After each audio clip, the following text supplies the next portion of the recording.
Good morning. Thank you for joining us today for this is our third live conversation. I'm Dr. Wilma Franco, Executive Director of the Southeast SELA Collaborative. For those of you joining us for the first time, our SELA Collaborative is a network of organizations working here in the Southeast to uplift the SELA region, but also drive regional systemic change across the Southeast. This for us is really exciting, as you all know, and we've shared in the past. Back in 2021, we released our SELA agenda, which was really a collective and collaborative document that we put together with so many leaders here in the Southeast, highlighting some of the investment opportunities, but also some of the needs that are impacting our communities here in Southeast Los Angeles. So today we're excited because we get to really go into some of these other topics that we've shared. Specifically today, it's around economic development and health, more specifically mental health and the need in our community.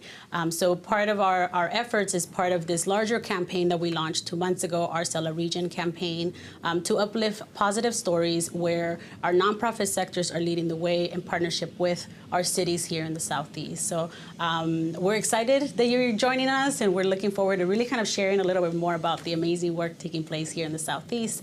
And this would not be possible without our sponsor, Optimum Seismic. So today we'll get started and really focusing on our education, economic development opportunities taking place here in the Southeast. And before we introduce our panelists, we want to go ahead and share this video with you.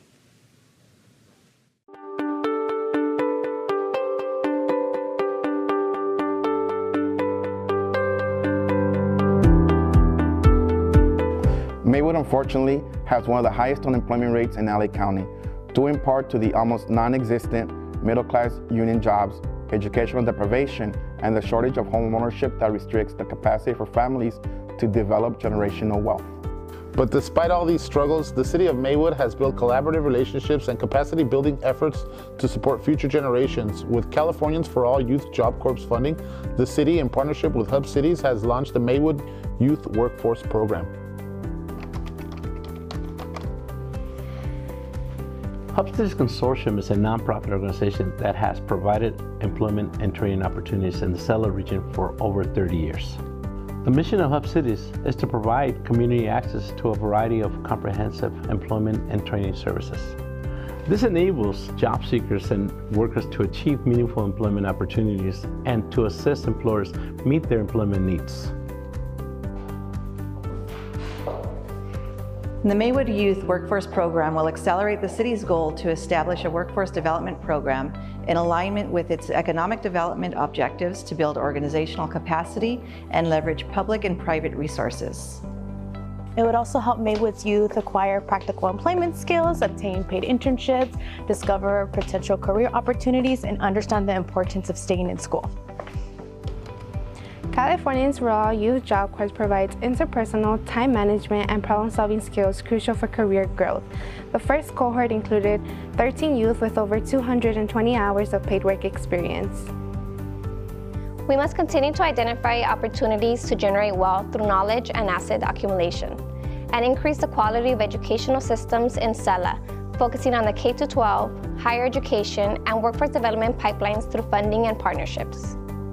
Maywood has been through challenging economic times. But with the help of the Youth Job Corps funding, in partnership with HubCities, The Maywood Youth Workforce Program will help Maywood's residents with diverse economic opportunities. If you'd like to find out more about HubCities employment programs, please visit hubcities.org. You can also discover more about the SELA agenda at selacollab.org.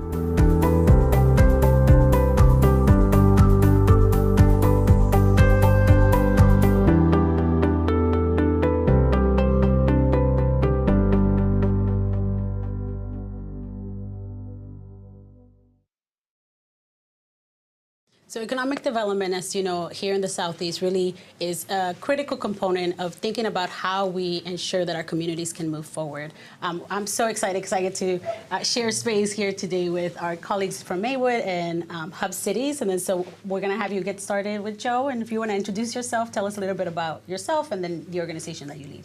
Good. My name is Joe Martinez. I'm the Executive Director for HubCities. We're the official operators of the Southeast LA American Job Center. We've been delivering services since 1989 in the community of the Southeast. Good morning, Dr. Franco. Thank you so much for having us. My name is Eddie De La Riva, council member in the city of Maywood, and I've been on the Maywood City Council since 2013. Awesome, thank you. Good morning. Thank you for having me. My name is Judith Reese. I'm the Special Program Supervisor with HubCities. We offer employment and training services here for our communities in the SELA region.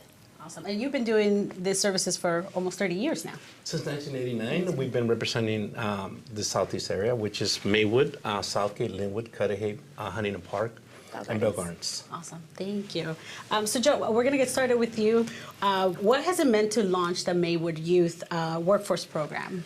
Well, it's exciting for us because, again, since 1989, we've been delivering this type of services. And for us, this idea, it's not new, but it's definitely exciting because of the fact that we are making the difference in the community for the Southeast, especially for the youth in the city of Maywood.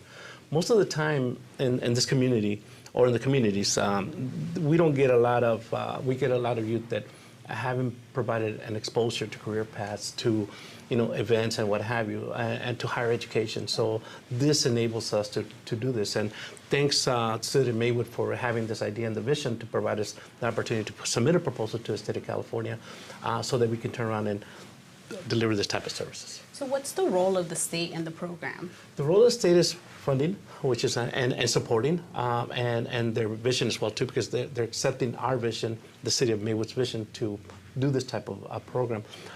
So the state supports us by having weekly meetings with staff with City of Maywood, providing kind of support and then guidance and what have you. And on our side, thanks to the City of Maywood, that their staff is reachable and accessible, and they provide us also guidance. And when we're driving this idea, we make sure that they're the ones kind of driving it, because we're just doing what they're asking us to do to provide the best possible quality service to the kids in Maywood. Awesome, that's exciting. It sounds like it was very collaborative and very, kind of really partnering with each other to elevate this program. Yes, it has to. The community or the City of Maywood embrace this idea, and they're also working with it on day-to-day.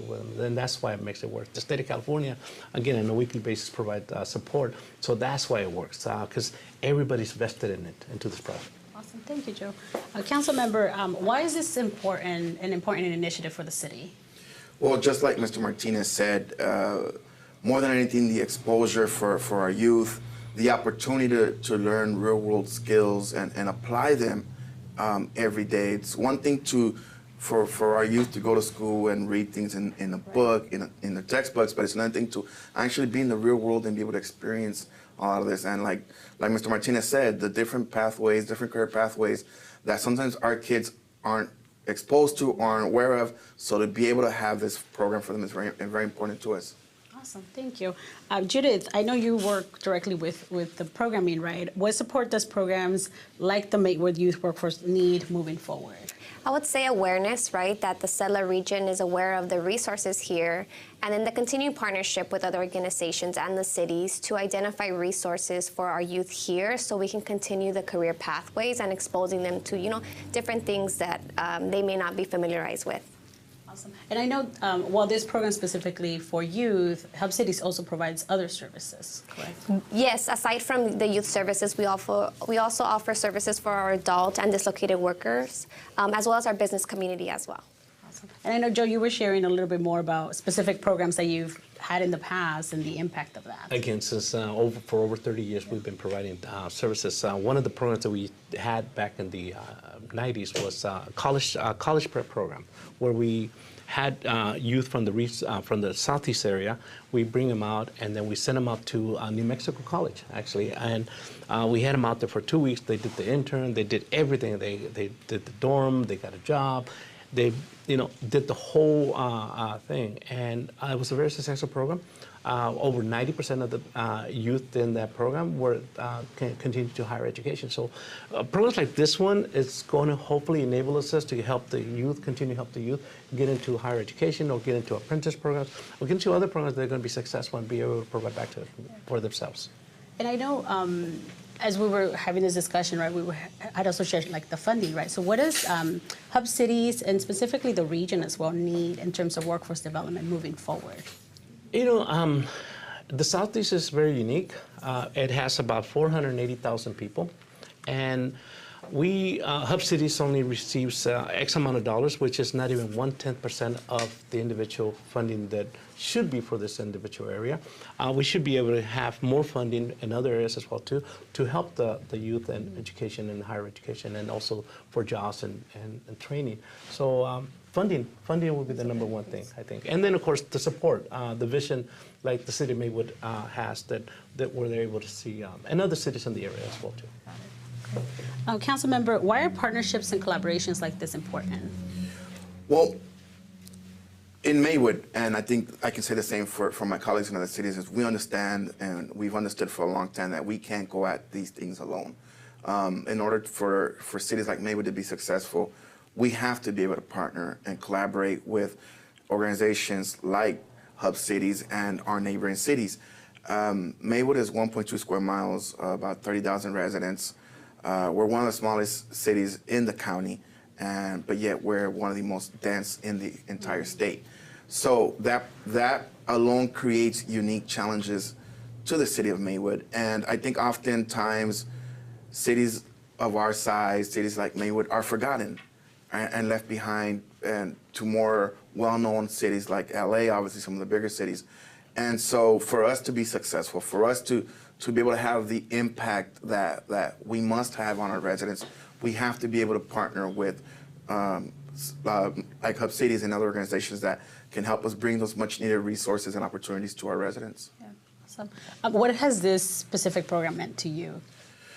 Well, you know, I've been in workforce development myself I did workforce development for about 13 years, and I've personally dedicated my professional career to working with youth, particularly youth in need and troubled youth. And so to be able to have this program and expose our kids and hopefully keep them on the right path, it's meant a lot. And, you know, Mr. Martinez, we were sharing stories earlier about how we understand that this is more than just a paycheck for our kids. And our kids don't have that luxury of being able to say, oh, I earned $500, now let me go spend this on myself. It's like, no, I know that my family has a need to pay for rent, to pay for utility, to pay for food. So they know that the money they make is not just for themselves, it's for their family. And, you know, not everyone has to go through that. And so to be able to provide this opportunity for our kids, it's more than just opportunity for them, it's opportunity for their family. Thank you for that. Judith, what are some of the benefits you're seeing to the youth that are in the program? Yes, so we currently have 13 youth, and they're all very similar, very different but similar at the same time. So exposure is one of them. They've not, you know, sometimes haven't been exposed. In this case, for this cohort, they were exposed to the flight deck, where they were able to use a simulator and be as a pilot for themselves, right?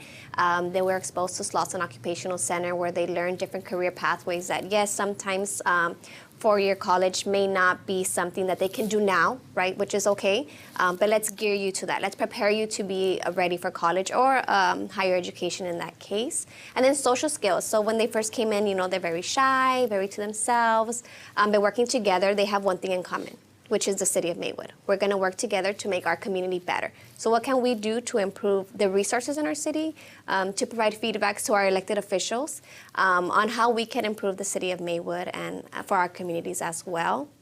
And like Mr. De La Riva mentioned, you know, they do get a paycheck, right? They work, they provide support to the city, and they excited, right? They're excited for their check, but they also state that I also have a family, right? I also have to support my family, my siblings, my parents.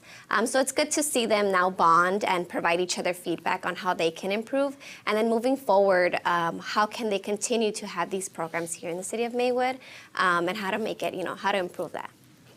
I love that, because I think as you're all sharing, it resonates, right? Because I think a lot of us have had similar experiences, right? I think especially when we were first-gen students, how do we not only bring a paycheck home, but also how do we support, you know, our families? So what are some opportunities or partnerships that you were kind of hoping that we could bring to these students? Because, you know, doing the flight simulator, that sounds pretty amazing.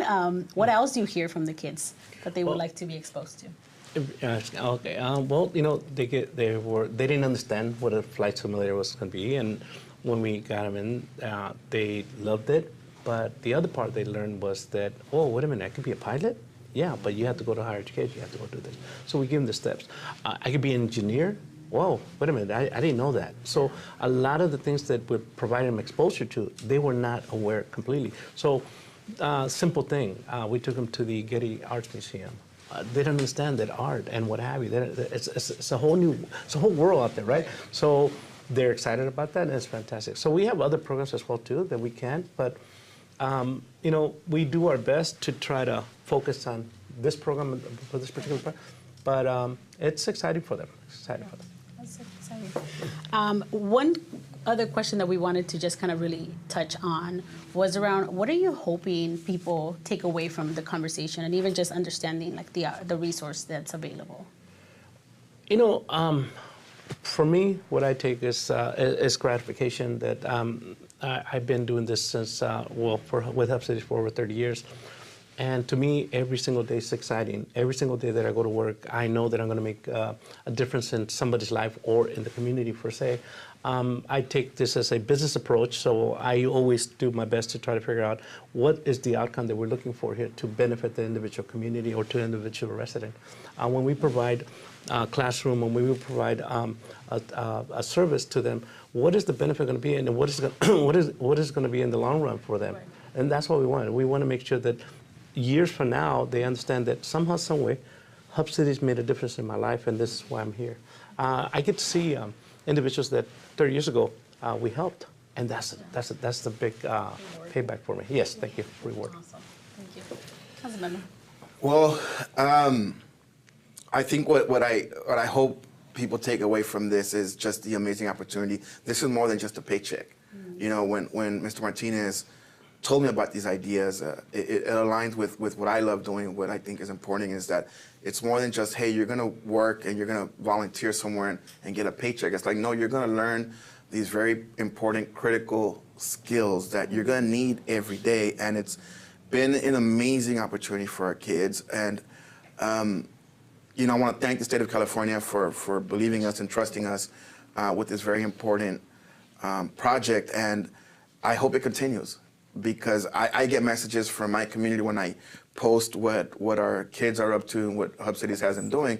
I get messages like, well, when can I participate? When can my kid participate? Or on the other hand, like Mr. Martinez said, I get people that say, oh, wow, I got my first job through HubCities.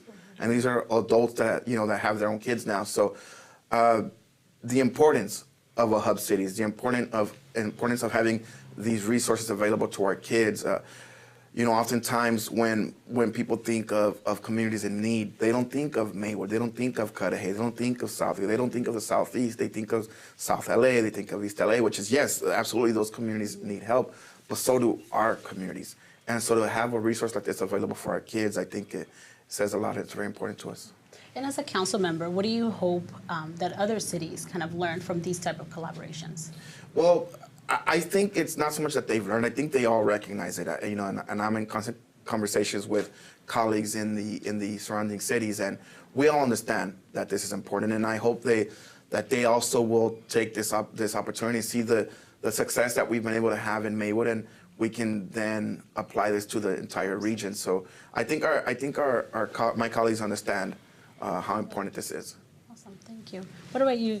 I would say that the SELA works together, right? The biggest takeaway is that we work together. We find partnerships to provide our community, not just Maywood, right, but all the other cities that are here in SELA, and as well as the exposure that the kids are getting. Aside from getting a paychecks, they're attending workshops, they're learning financial literacy, they're learning, you know, the soft skills that they need to continue to grow as young adults, I would say. Awesome, thank you. Is there anything else you want to add or share about the program, or even how people can connect with you? We have a website, HubCities.org, and through Facebook as well too. And of course, we do a lot of networking. We work with, believe it or not, we work with a lot of businesses in the community in the Southeast area, whether it be small or larger. We work with business community, with public sector. We do a lot of internships with the individual business in the area, as well as the public sector, cities, municipalities. We have a lot of different programs that, if you live in the Southeast, or even anywhere in LA County for that matter, you can come to us, and we most likely will have a program that's going to benefit you or your loved ones. One of the things that I do want to highlight, because I know, Joe, we've had many conversations, right, and work very closely, because Joe is also one of our founding members for the SELA Collaborative. One of the things that I've learned over time from HubCities is that while we highlight the youth program, right, you also provide services to some of the other population in the community. So for people to kind of be aware of that and reaching out to you all as well. So real quick, we have a homeless program that we help homeless transitioning from homeless into, we have partnerships with individuals that they provide housing, and then we provide the employment part of it. We have adult programs where we invest hundreds of thousands of dollars to be able to help upgrade the skills of the individuals if they're looking for employment, they're unemployed. We help individuals that are dislocated workers, where we invest money on getting their credentials, whatever it may be, whether it be a Class 1 license or health care, what have you. We actually pay for the tuition for them as well, too. So we invest in the community at least 60% of our funds for the individual residents in the community. So that means that we spend about $600,000 to $800,000 on a yearly basis to help individuals upgrade their skills, get certifications, and get employment. I'm so sorry, if I may add, we do also service the LGBTQ community, our foster youth as well, our reentry population, and then individuals that are in the public system, right, that they're receiving public assistance, but they want to continue to grow. So all those populations we do service as well. Yes. Yeah. I think that was one of the things I wanted to make sure we highlighted, because every time I have a conversation with HubCities is, you're doing so much work in the community. And I think it's important for us to just really emphasize, right, and we understand, and often our conversations with our leaders are around the intersection of economic development, jobs, but also accumulation of wealth, right? The type of jobs that we have access to, that our community has access to, also has an impact on whether we can purchase a home, right, and really accumulate wealth for our families. So this is part of the reason why we want to highlight the amazing work that you all have been doing for so many years. So thank you for that. I don't know if there's anything else you want to add before? Well, just one last thing. Thank you for this space and allowing us to come and highlight the great work that's going on, but also as a pitch to any organizations, nonprofits, companies in the area, if they want to host one of our kids and provide an opportunity for our kids to come and learn some skills at their job site or at their company. We're always looking, obviously, for great places that can partner with us. That's awesome. Thank you. And they should contact you, Joe? They contact me directly, and I will answer right away. Joe Martinez, 310-344-6305 is my cell number. Give me a call, give me a text, and I'll provide you to the right counselor. Awesome. Thank you, Joe. Well, we want to take this moment to just thank you for being here, for allowing us and trusting us and being able to kind of share this story. We're so excited that we get to really highlight the amazing work taking place, and thank you for spending time with us this morning. So in that, as we transition, right, one of the things that we wanted to just really highlight is just the beautiful work that can come from these partnerships and this collaboration. So I think for us, right, economic development is a huge area of need and interest here in the Southeast. And as we continue to do the work in the Southeast, we will continue to highlight the efforts, but also think about different ways that we can continue to provide services to our community. And on that note, I just want to say thank you again for being here. Thank you. And then so as we transition part of the second segment, right, we want to really also emphasize health. One of the conversations that we have had over time with our leaders is the need for mental health services here in the Southeast. Mental health, oftentimes, right, is an area that we don't necessarily talk as much, but also it's such a complex issue, right? There's so many different aspects to it, but we're so excited because we have been in partnership and collaboration with the city of Southgate and really highlighting some of the work that they're doing in the city and partnering with nonprofits and bringing more resources to the community. So we are going to transition to our second phase, and before we bring our panelists on board, we want to just go ahead and share this video about their program.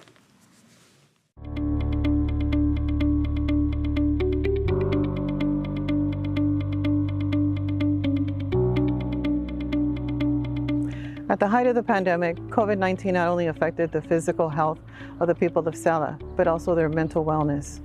Compatior is an outpatient treatment center that strives to provide individualized mental health services, substance use disorder services to all our youth, adults, families, and the community in SELA. Residents of SELA experience many challenges trying to acquire the mental health support they need.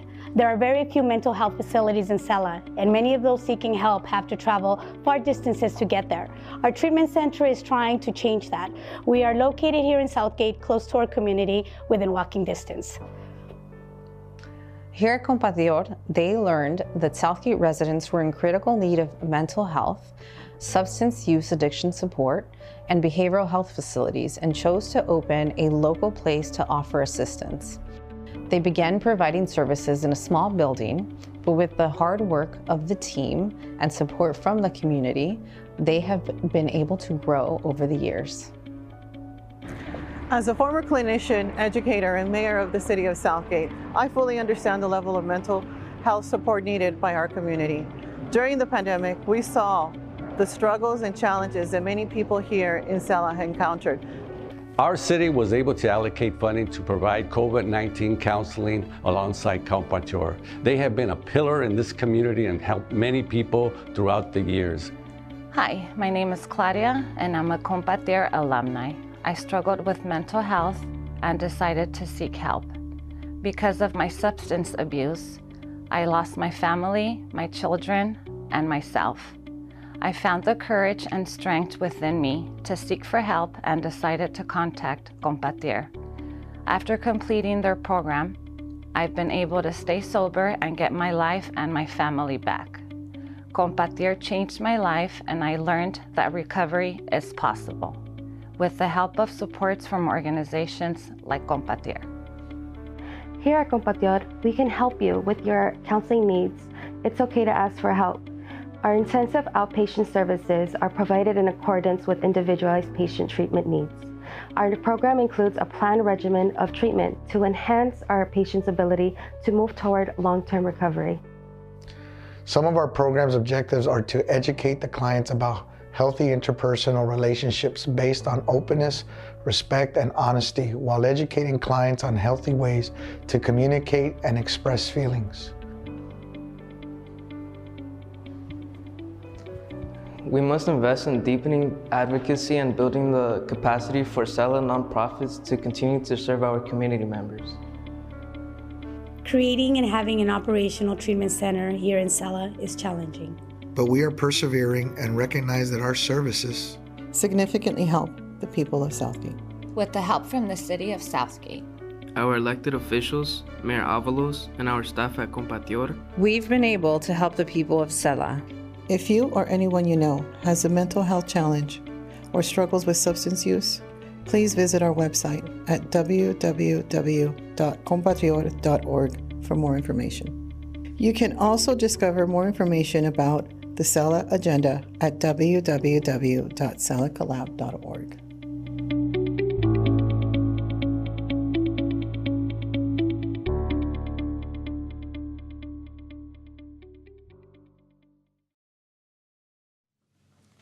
Thank you. We hope you enjoyed learning a little bit more about Compatior and the work that they do. So thank you for joining us here today as we transition to talk about the second segment on health, specifically mental health. We wanted to just thank you for being here and give you the opportunity to introduce yourself, and then we'll go down and kind of share who you are, your name, and your organization. Thank you. My name is Paula Torres. I'm the director for Compatior Counseling Center. We are an outpatient substance abuse and mental health program located in the city of Southgate. Thank you, and good morning to our Southeast Los Angeles community.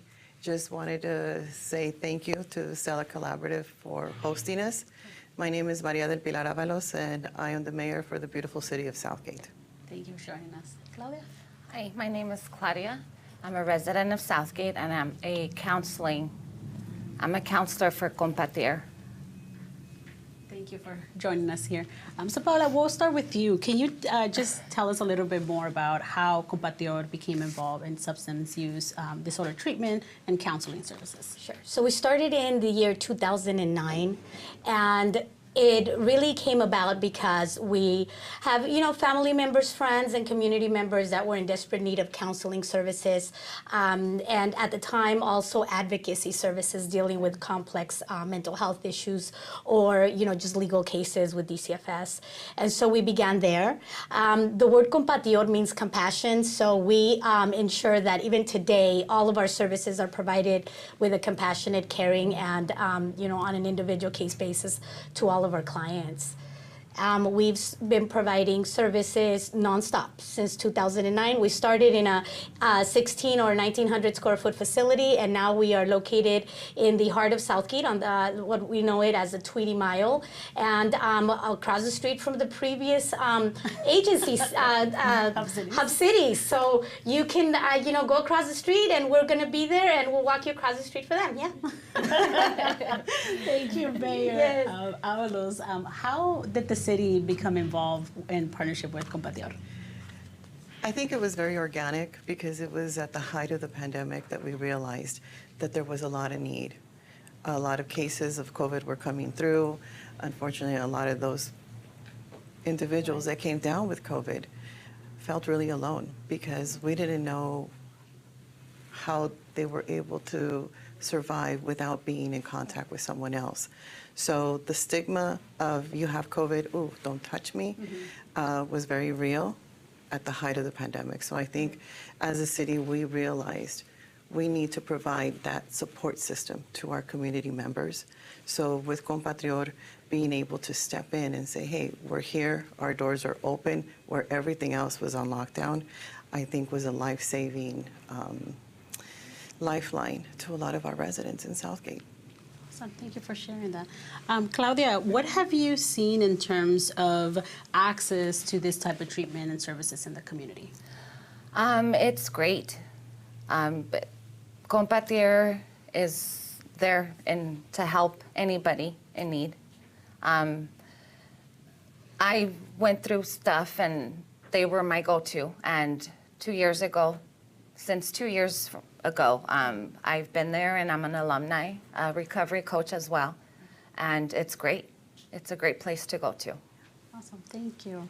Paula, how does Compatior ensure that equity in terms of treatment and access is a priority?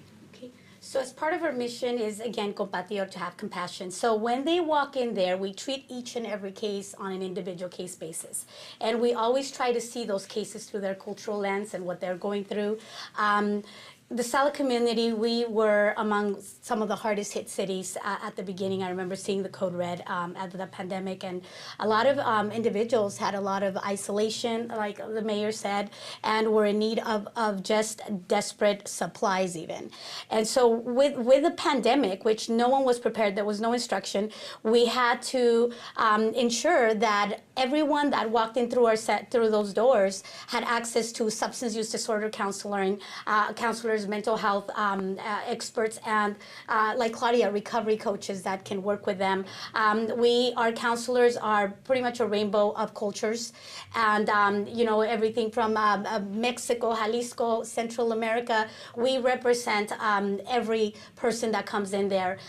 We provide them services by, again, first respecting the rights, respecting their anonymity, confidentiality, and ensuring that we're with them from the beginning of their treatment towards the end, when they meet their treatment goals and are able to then go and look for employment, and they've addressed mental health barriers that might prevent them from even setting foot outside their home. Okay. So it's we practice a cognitive behavior therapy approach, which is individual, again, for each one of their needs, very goal-oriented and focused on what their end result, and it's to be employed and have a better quality of life. Awesome.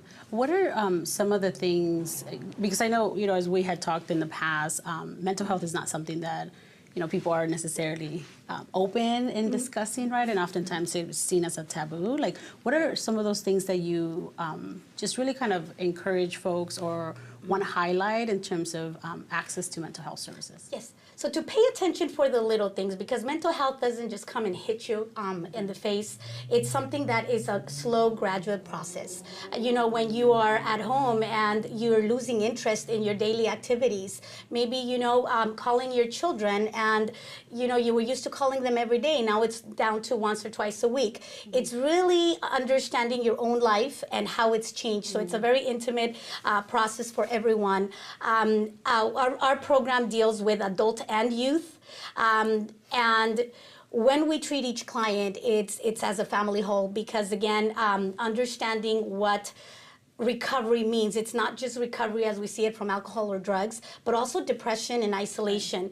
And so we ensure that, again, everyone that walks in, we ask them a simple questionnaire. How has your life changed, say, in the past 90 days? How were you working before? And what's going on, without necessarily telling them, you know, your life is in shambles, because sometimes it's not. It just needs, they just need a little push. They need somebody to believe in them, and they need a community behind them. Thank you for that. I know Mayor Avalos mentioned that during the pandemic your doors were open. How did you continue providing those services to the community? Well, a lot of our population, we have single mothers, and all of a sudden we were told there's this pandemic, and you know, the instruction was lock your doors, close the doors, and isolate, but we couldn't leave them because we knew that they were single mothers who had children at home. Many of them at the beginning, the mothers were infected and the kids were not, and they couldn't go and wait, you know, realistically in a long line waiting for food. You know, at the beginning, sheets were soiled, they needed more resources, so we couldn't close. So there was a point where I think everyone we knew raided their cupboards for toilet paper and sanitizer, and we made sure that those were delivered, and that, you know, when we were told that they were, you know, infected or sick, we made sure that they were on Zoom, and we checked in on them every day, and really began with a more solid bond with community members. Yeah. Thank you for sharing that. I don't know if you wanted to add something to that. No, just exactly that. They were great. Took COVID test to homes if needed. Callings, how many family members, how many tests do you need? We don't have any, here we go. Them personally delivering stuff needed to homes. Yes. And all with the mindset that we want to prevent relapses, both from mental health conditions and substance use. And, you know, that was our boots on the ground, frontline, you know, area. We all got sick along the way, so our staff was changing back and forth. You know, some of our own family members were in the hospital that we didn't know whether we were going to see them again, and we had to continue to move forward. Their compassion continued. Yeah. Yes. Thank you for that. Mayor Avalos, what do you hope other cities learn from these type of collaborations? I would hope that they can look within their own city boundaries and find community-based organizations that doesn't matter how small they are, we could always make an impact. As small as this organization was, it actually is a giant when you ask an individual, how has Compatior changed your life? And the response that you will get, they saved my life. And when they say saved, they mean literally saved. They help me with food, they help me with assistance, they help me with this. They are there to provide the resources that sometimes are lacking within our own city limits. So I am very appreciative of the services that Compatior has provided all of our Southgate residents. Awesome. Thank you for that. Claudia, what support does the organization like Compatior need moving forward? We need more public support, the community support, just you know, like the wording of compassion of Compatior coming out, and people and the public awareness a lot, yeah, for people to know that they're here to help and open doors to whomever, whatever your situation is. If you need the help, Compatior is there. Awesome, thank you. And I have one last question for all of you. What do you hope the audience that is listening and tuning in learns from or takes away from this conversation around mental health? Well, for me, for mental health and substance abuse, and again, they're all within the same umbrella, is that they're not alone, that they can walk in. And I'm speaking for our center, we're not the biggest and we're not the most wide known, but we are in the heart of one of the largest SELA cities in our community. And we're here with open arms, we're here with open hearts, and you know, we're happy to help. Whether it's mental health, anything that affects your daily life, we are here. Also with our, you know, great system, Los Angeles County Substance Abuse Prevention Control, the California Department of Healthcare Services, the Advocates for Human Potential, everyone that has supported us and given us that capacity building will forever be grateful and thankful, because without them, we really wouldn't be able to sustain. Our center sustained its doors open since from 2009 to 2017, just on sheer determination and a shoestring. And without the individuals that I mentioned, and again, you guys giving us this platform, we wouldn't have been able to do it. So we're very grateful to our, you know, regulatory oversight agencies that have been amazing at walking a small agency like us through the largest system in the state, in the world, I think, with mental health and substance abuse. And we hope to continue to provide services for many years to come. And if somebody wants to contact you, how can they reach you? Yes, so remember the word compassion, then Latin, and so it's, we're located at Compatior on Tweety, 4363 Tweety Boulevard in the city of Southgate. Our website is www.compatior.org, COMPATIOR.org, and our telephone number, 323-378-2009. Thank you, Paula. Mayor, what do you hope our listeners take away from this conversation? I would hope that the listeners understand that as elected officials, we can't do it alone. In working in collaboration with my colleagues, we were actually able to provide COVID funding and art monies to our community. So the way I want to see it is, what I want you to walk away with is, this is a gift of free mental health services to you, that should you need them, there is a place within our city called Compatior who can provide you with free mental health services, whether it's individual, whether you need group, whether you need family, whether it be substance abuse, whether it be case management. There is a safe place within our city limits that you can come in and feel welcomed and know that you're going to get the services that you need. Thank you. Thank you for that. Yeah, our doors are always open to help and support the community, people in need. Awesome. Thank you so much, and thank you for joining us. As we continue to have these conversations, right, one of the pieces that we continue to highlight is the need for us to support the nonprofit sector. Our nonprofits here in the Southeast tend to be predominantly smaller agencies that really need that support to continue to move forward. So thank you so much for trusting us and just really kind of sharing some of the amazing work that you are all leading here in the city of Southgate. Well, thank you for the invitation. Thank you for highlighting all of our cities, because I think all of our cities are different, but we're the same, and we all have different values that we are valuing within our own communities. So thank you, SELA Collaborative, for bringing us and providing us this platform to be able to share. Thank you. Thank you. Thank you so much. And as we wrap up our conversation today, one of the things that we continue and will continue to have conversations as we engage all of our leaders here in the Southeast is really emphasizing the quality of life for our community members, right? And that comes in many different aspects, whether it's jobs, whether it's mental health, whether it's health. All of these challenges and areas are really interconnected, and it really impacts the quality of life of our residents here in the region. We're just really grateful for the opportunity to share this space, but also share the amazing work. We would not be able to do this without our sponsor, Optimum Seismic, who truly believes in the work that we do, but also creates the opportunity for us to continue to do this work. So we do have a video about our sponsor that we want to share with you so you know who they are. Optimum Seismic Incorporated, a leading commercial construction company, provides high-quality structural engineering, steel fabrication, and construction services for multifamily and commercial buildings. Our tradition of service is built on value engineering, a systematic method of achieving the best combination of functionality, safety, and cost-effectiveness. If you want the finest engineering and construction solutions for your earthquake retrofit, renovation, or change of use project, choose Optimum Seismic. Thank you again for joining us today for our third conversation. We do have two more live conversations, really highlighting the remaining cities and unincorporated areas here in the Southeast. For us, this is an amazing opportunity. Through this process, we've been able to really learn a lot more about the way that the cities and the CBOs are working together, but also how it is impacting our community. So we're so excited that we get to do this.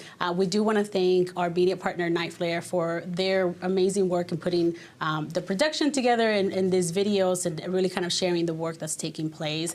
I would not be able to do this without our team here at the SELA Collaborative, Alberto, Sandra, Anthony, and Stephanie, who are amazing at what they do and continue to really kind of help us move this work forward. We hope you'll join us next month as we engage in another conversation around some of this work that's taking place here in the Southeast. If you want to continue to learn more about these videos and the work that's happening, you can visit our website, selacollab.org, and we look forward to seeing you next month. Thank you so much.